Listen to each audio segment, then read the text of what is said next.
大家好，我是王时琪，欢迎收看今天的《岂有此理》。我们今天节目也要来蹭一下棒球热烈欢迎今天的来宾，这个中华职棒的会长蔡其昌。大家好，时琪好，这个新入坑，因为我们拿到冠军，加上陈杰健很帅，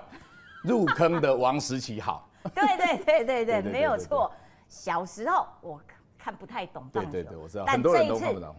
我至少应该看得懂一半以上了。对，我希望你这个越看越懂。而且对于球员，我也认得出非常多个。对，像是玉米，像是家政，像是杰宪。对，所以你看，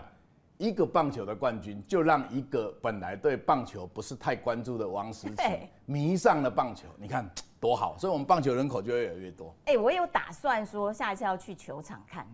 我招待你去。哎呦，真的。我也说要招待吴宗宪立委去啊，所以你是我的好朋友，宗宪我都招待了，何况是时琪，对不对？可是我不想跟他一起。那你跟他分开，你放心好了。到球场里面看，跟我在电视机前面看，那完全不一样。那因为你在电视机上面看，其实你没有少掉是临场感啦。但是也不是说电视前面看不好，电视前面看有好处，因为因为他这个摄影机抓取镜头的、抓取那个比赛的角度，都在很重点的部分。对，特别是投球。投手投的位置，投手的这个进垒点，你会看得很清晰。那再来球打出去，因为我们的摄影大哥都很厉害，他们都是专业 pro 的抓球摄影师，他们会抓到球在哪里。那你在现场看呢，你就看不到比赛的这些细节。但是，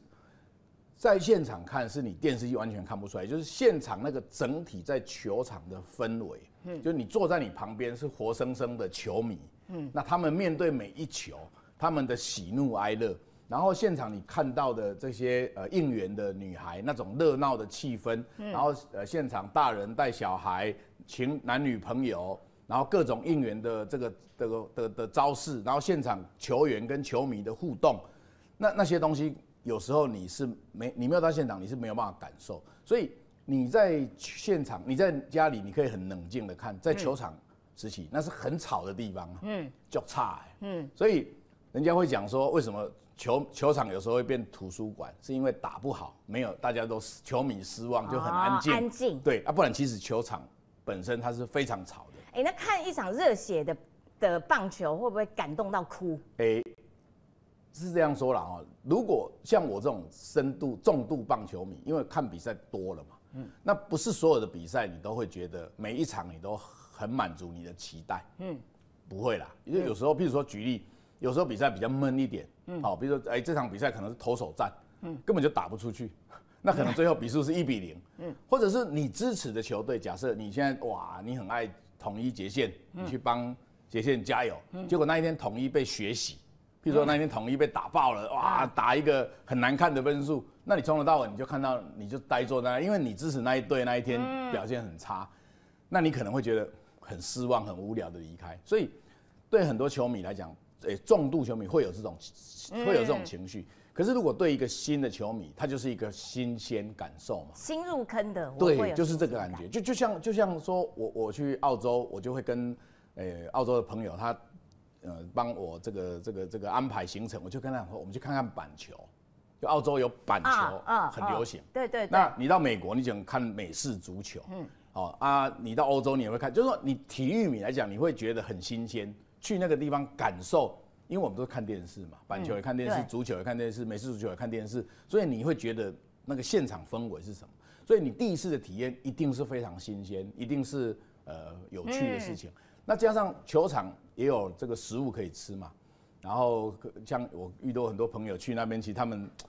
球赛不是认真看，但啤酒喝得很认真，好，啤酒喝得很认真，喝很多。所以他们可能就是放松嘛，就球场提供给他们放松的地方，因为你在球场上，你喝完啤酒大声叫嚣也没有什么问题，因为球场本来就是一个很欢乐、很吵的地方。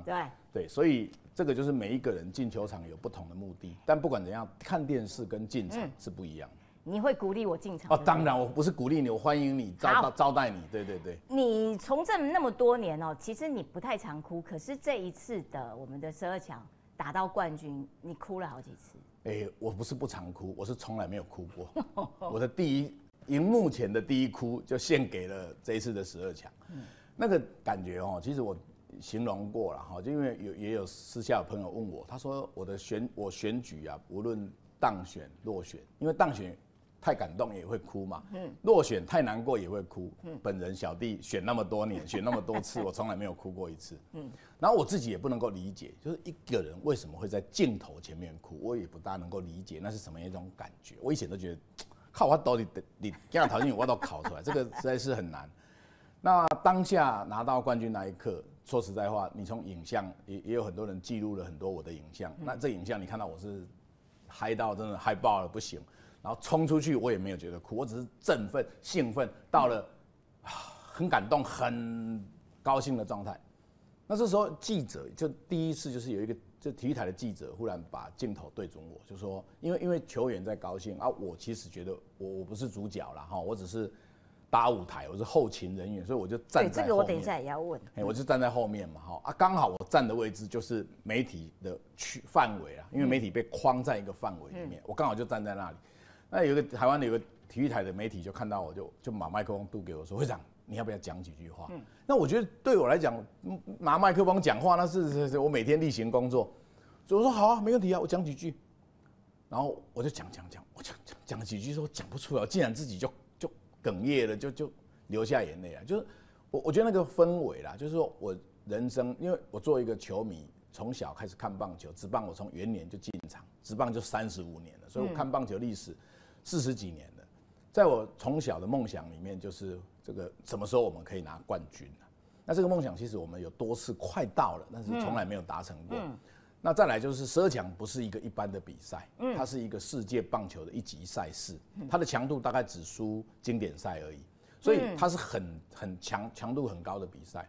那我觉得我自己事后冷静之后分析啦，我觉得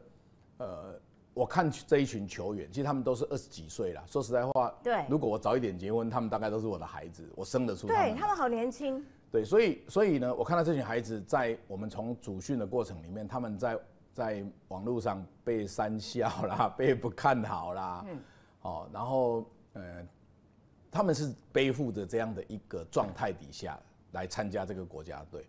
然后一路不被看好，一路从第一场打败韩国，然后到一路4胜1负进入决赛，在决赛里面的总冠军赛，我们可以打败日本。我觉得那种情绪跟感动，我认为我是看到了这群孩子，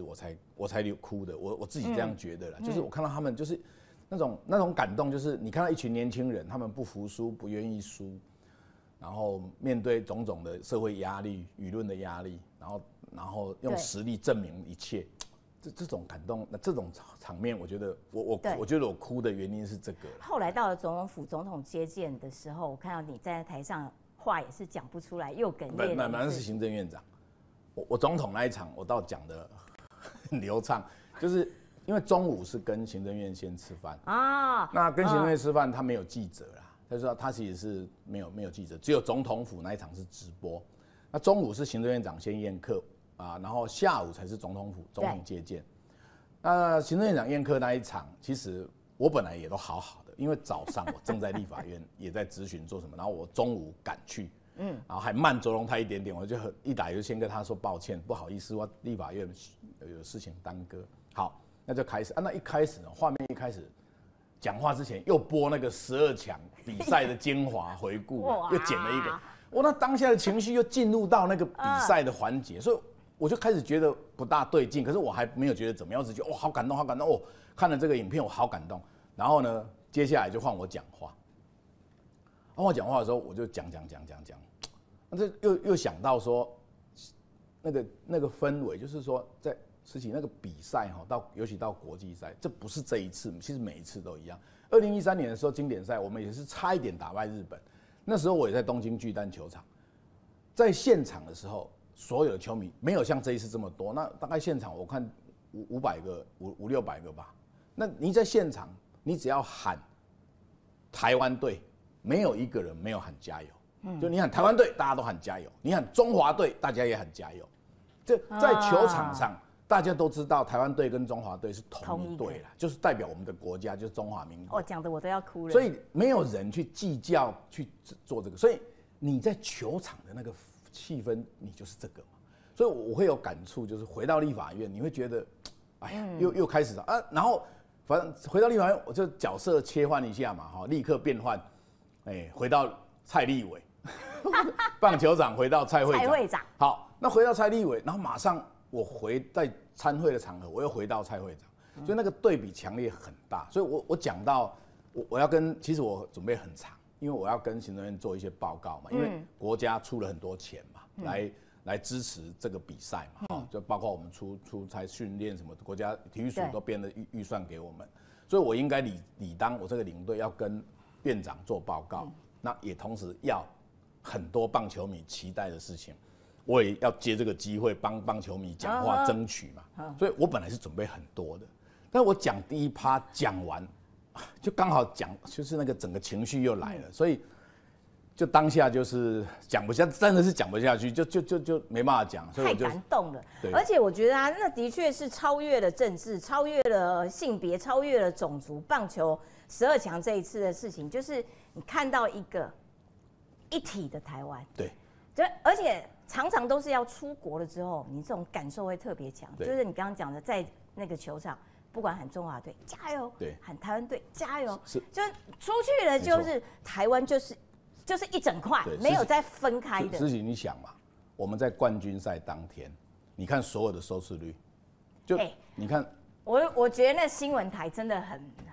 不讲武德。你那天这样子，其他台是要吃什么？那个收视率高成那个样子。你看2个光有线电视2台加起来就20几%的收视率。我们其他台就洗洗睡，还没有算网路跟爱尔达在那个其他平台上面，那更何况再加上。各大政府去做那个平台，上万人在一个广场上面看大荧幕的那个，所以事情你可以知道，当时台湾最团结的那一刻，对，就是我们在棒球比赛打败日本。你看那整个大楼啊，对不对？那个大楼你在中庭哦，你可以看到同时这个大楼同时在尖叫，对不对？同时在叹气，同时在高兴，同时在欢呼。我们家社区也是，台湾人什么时候这么团结过？对，哪一个总统当选可以有这么一个整个大楼都同时欢呼、同时叹气？没有。对，的确，体育活动这个棒球的确是达到这样子的成绩啦。对，你刚刚特别提到了，就是说，本来这些孩子一刚开始的时候不被看好，我们被评为倒数第2名的时候，你可不可以聊聊这些选手？这些选手当时他们被这样评的时候，他们有跟会长做怎么样反应啊？我们入选国家队，可是我们都其实不被看好。我们在，因为我整个比赛期间，从最后进入我们开始热身赛，然后进入正赛，然后到东京，基本上我就跟球员住在一起了。就是我抛家弃子，就是我也跟选手一样进驻选手村，然后等于要服务嘛，所以我必须要了解。他们日常生活的作息嘛，因为我的工作就是让他们无后顾之忧，所以基本上我跟我联盟的后勤团队，我们就是一路陪伴，然后跟他们在一起，所以我们吃喝睡通通在一起。那我觉得现场我们在比赛期间是不会有人去讲，网络上这些事情，因为大家要专注嘛，所以其实外面的声音我们不想去听，这个是一个球员该有的 EQ。他如果太在乎这些东西，他更在乎，他就会更容易失误，更容易打不好。那所以其实大家这群第一个20几岁的孩子，心理素质非常的强，没有这个，但是他们内心自己都知道，就这件事情大家没有明讲，但没有人不知道。那像杰宪他作为队长，他其实就一直觉得他一直在鼓励大家的是这个，就是大家来这里，我们就像那个郑宇讲的，我们不是来玩的啦，我们不是来观光的，我们是来赢得比赛的。我觉得那种氛围就是展现，随时随地就展现出他们不想输、不认输、也不服输的这个精神。那杰宪会鼓励大家嘛，就是他当队长啊，他也口条非常的好，那他很会照顾别人，然后个性也很活泼嘛。是因为他的个性这样，所以对他那个气氛，会长对，变成队长。那气氛感染，他的感染力很好，所以把气氛整体都弄得非常的好。那所以你要问我说当下的气氛，我觉得从来没有，我们那个气氛没有一天是悲壮的。那种气氛不服输、不想输，所以我们感觉到的是转化出来的反而是积极、是拼劲。是整体在大家觉得我们就是要努力把实力打出来的那一种氛围。所以你看我觉得很有趣。我去年也担任经典赛的领队，就是我们在洲际球场打那个经典赛，我也担任领队。那我觉得那个氛围就跟这一次完全不一样。那一次的氛围就是大家对比赛的胜负其实存在着相对大的压力。譬如说我们第一场输巴拿马，那个时候回到饭店，那一天宵夜就吃得很沉重，那一天宵夜球员都吃得很沉，甚至很多球员就没有来吃，所以那个整体氛围就很安静，就输了就变得气氛就很凝重。那这一次我们也输，我们输了日本，输了委内瑞拉，我觉得没有人觉得今天输是什么发生什么特别了不起的事情，好像这个就像大家的作息一样，这一场我们就应该输一点，哪一场我们就一定要赢，就很自然的，这过程里面没有什么太大的高低起伏。经典赛高低起伏就大，这一次12强高低起伏就没有。所以我的意思就是说，这群年轻的球员，除了他们有技术之外，我也认为他们的心理素质其实相对好。更重要的是，我觉得那个心理素质是会感染的，就那个整个球队里面的氛围，那种想要不想服输，愿意表现好，然后如果稍微有一点比较状态不好，大家相互鼓励，杰宪会带动大家相互鼓励，勉励他，然后呢，球员之间那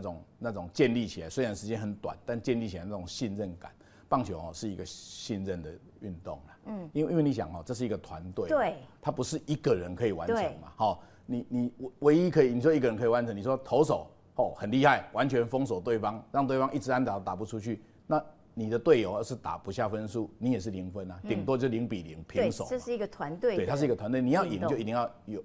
团队大家合作。所以这一队他们每一个人的团队感都很强，对，很强。再来就是那个团队感来自于相互的信任嘛，就是为什么我们会团结，是一个团队，愿意打，就是相互信任。投手要信任野手，就是你投没有关系，你被打出去，你放心，我们后面我们有很强的这个姜昆宇、岳东华，我们有很强的张振宇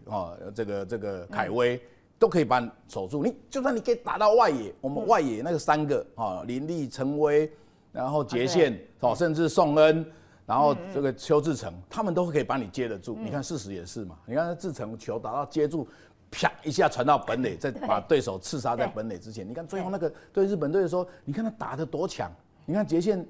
跟这林立啊或者陈威，你看他扑外野撞墙，撞全垒打墙，还是把球给接住了。所以几乎你看，这几乎在滴水不漏的情况底下，这是信任嘛。投手你别惊啦，你也当个三振上好，你若无法度个三振，你要相信你的队友可以帮你处理掉这个打者。这个就是棒球运动很重要的特质，信任、相信啊，队友之间互相相信。